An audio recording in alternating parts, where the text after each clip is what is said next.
Thank you so much for coming in today. You've met, you're now going to take this to some of your members for deliberation, but is the likelihood here that come June or July we're going to see an increase in taxi fares? Good afternoon, and good afternoon to the viewers of ENCA. Thank you very much. Yes, indeed, there's a likelihood that we may increase our fares around June, July. But also there's a process that we need to follow, engaging our regions, the regions engaging the associations, as well the commuter organizations, so that we should agree on the price or the percentage that we are going to increase our fares with. Eventually, we will also be in a position to look into other factors that are affecting our business as well.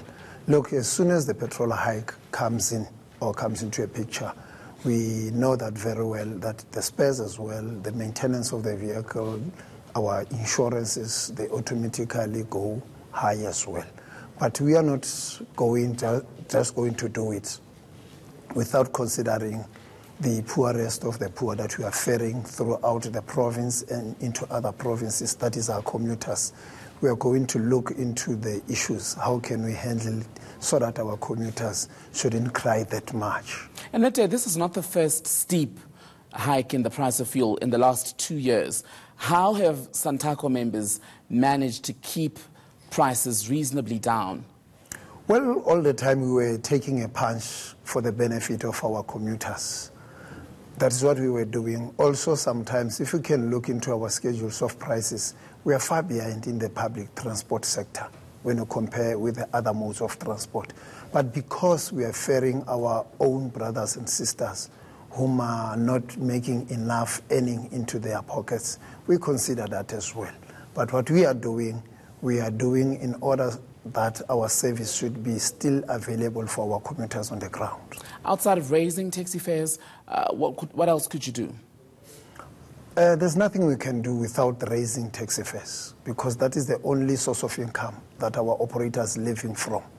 We don't have any other source of income, so that we may say we are subsidized by government or we are getting funds from somewhere.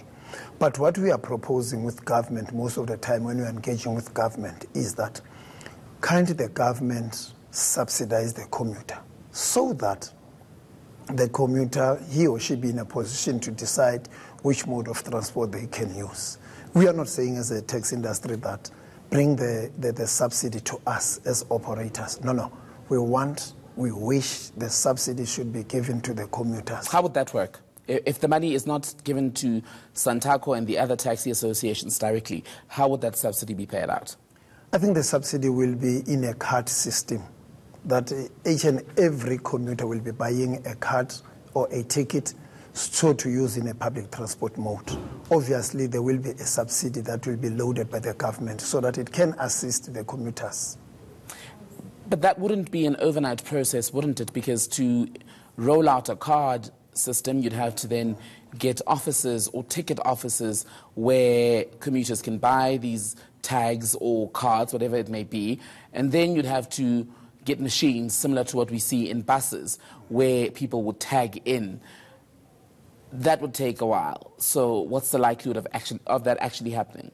Well, it will take a while, but what we want that system to operate, it should be integrated to all modes of transport. For an example, if I want to use a bus with the very same ticket, I want to use a taxi, I want to use a rail, that should be the ticket, only one ticket to be used by a commuter. So an integrated system that goes across rail, buses and taxis. Correct. When the taxi recapitalization program started, this was like over 10 years ago, there was a sense that the taxi industry and the government had begun to find each other and that things were going to get better.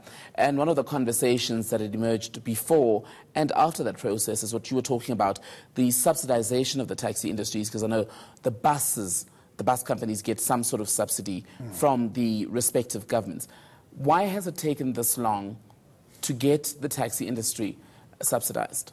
That is the reason we are still awaiting from the government to understand why it took so long to subsidize the taxi industry as well.